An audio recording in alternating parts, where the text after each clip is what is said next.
Élise et Marc formaient un couple uni depuis plus de 25 ans. Leur amour semblait ne pas avoir vieilli, comme si le temps n'avait fait que renforcer les liens qui les unissaient. À 50 ans, Élise rayonnait encore d'une jeunesse intérieure, et Marc, de 10 ans son aîné, portait sur elle le même regard tendre qu'au premier jour. Leur complicité était évidente pour tous, ils aimaient sortir ensemble, rire des petites choses du quotidien et se surprendre par de petites attentions qui entretenaient la flamme de leur mariage.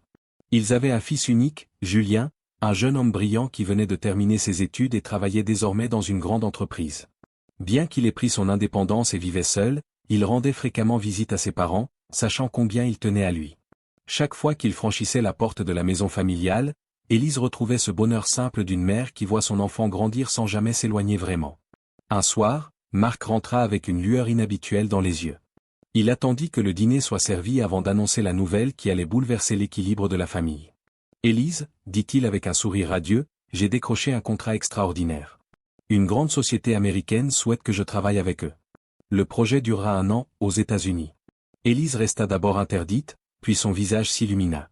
Elle se leva de table, prit les mains de son mari et se mit à danser de joie dans le salon. L'idée que Marc soit reconnu au-delà des frontières la remplissait de fierté. Le contrat représentait une opportunité exceptionnelle, et surtout une source de revenus importante pour assurer encore plus de confort à leur foyer. Mais plus tard, alors qu'elle se retrouvait seule dans la chambre, la joie fit place à une inquiétude sourde. Une année entière sans Marc. Comment allait-elle supporter ces longues absences, elle qui avait toujours partagé chaque instant avec lui? L'idée de dormir seule, de ne plus entendre sa voix au quotidien, la serra au cœur. Elle murmura pour elle-même. « Comment vais-je vivre sans toi à mes côtés pendant tout ce temps ?» Quand Marc la rejoignit, il lut l'ombre de l'angoisse dans son regard. Avec douceur, il prit sa main et lui souffla des mots réconfortants. « Mon amour, ce ne sera qu'une parenthèse. Je t'appellerai chaque jour, et quand je reviendrai, ce sera comme si le temps n'avait pas passé. » Élise hocha lentement la tête.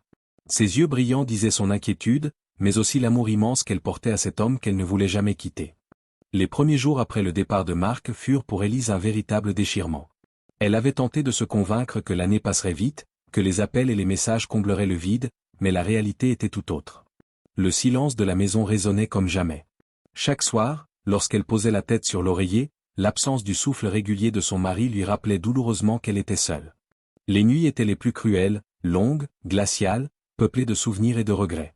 Julien passait souvent pour dîner ou partager un café, et sa présence réchauffait le cœur de sa mère.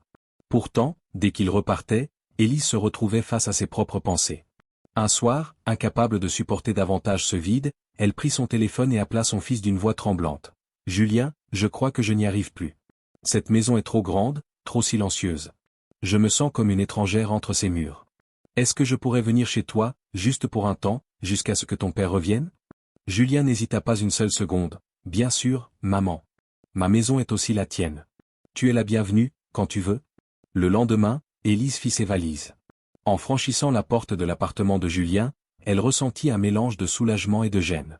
Elle n'avait pas vécu avec son fils depuis qu'il avait quitté le nid, et il lui semblait étrange de s'imposer dans sa vie d'adulte. Mais très vite, la complicité reprit sa place. Chaque soir, Julien rentrait du travail avec des histoires à raconter. Ils partageaient des rires, des souvenirs, et Élise retrouvait peu à peu la chaleur d'un foyer animé. Malgré cela, une ombre persistait. Le jour, entourée de son fils, elle parvenait à sourire, mais la nuit, son cœur s'alourdissait de solitude. Elle tournait dans son lit, regrettant la chaleur des bras de Marc, se demandant combien de temps elle tiendrait encore sans lui. Le temps passait, mais la solitude continuait de ronger Élise, même dans l'appartement de son fils. Elle s'efforçait de garder le sourire, mais ses nuits restaient tourmentées. Julien faisait tout pour la distraire, sortie au restaurant, films, balades, mais rien ne parvenait à combler le vide laissé par Marc. Un soir, Julien invita son ami Thomas à dîner. C'était un jeune homme charmant, grand, au regard franc et au sourire chaleureux. Dès leur première rencontre, Élise ressentit un trouble qu'elle tenta aussitôt de chasser. Elle se persuada qu'il ne s'agissait que d'une réaction passagère. Pourtant, quand Thomas venait, elle se surprenait à soigner davantage son apparence, à choisir une robe élégante, un parfum plus marqué. Julien remarqua ce changement, avec une pointe de gêne, fit la remarque. « Maman, tu n'as pas besoin de te préparer autant juste pour recevoir mes amis. Ça me met un peu mal à l'aise. » Élise rougit et détourna les yeux, blessée mais consciente de la vérité de ses paroles. Quelques jours plus tard, alors que Julien travaillait tard, Thomas passa à l'appartement, pensant trouver son ami. En ouvrant la porte, Élise sentit son cœur battre plus vite. La conversation fut banale au début, mais le silence, les regards insistants et la vulnérabilité d'Élise transformèrent la rencontre. Dans un moment d'égarement, elle céda à la tentation et s'abandonna à une faiblesse qu'elle regretta aussitôt. Lorsque tout fut fini, elle sentit une honte cuisante l'envahir. Thomas, bouleversé lui aussi, murmura « Je n'aurais jamais dû, j'ai trahi mon ami ». Élise, les larmes aux yeux, le supplia « Personne ne doit jamais savoir, ni Julien, ni Marc. » C'était une erreur, une terrible erreur. Mais les jours suivants, la culpabilité ne la quittait plus. Son corps fatigué et son esprit tourmenté finirent par éveiller les soupçons de Julien, qui la pressa de questions jusqu'à ce qu'elle finisse par avouer. Le cœur brisé, son fils se sentit trahi à la fois par sa mère et par son ami.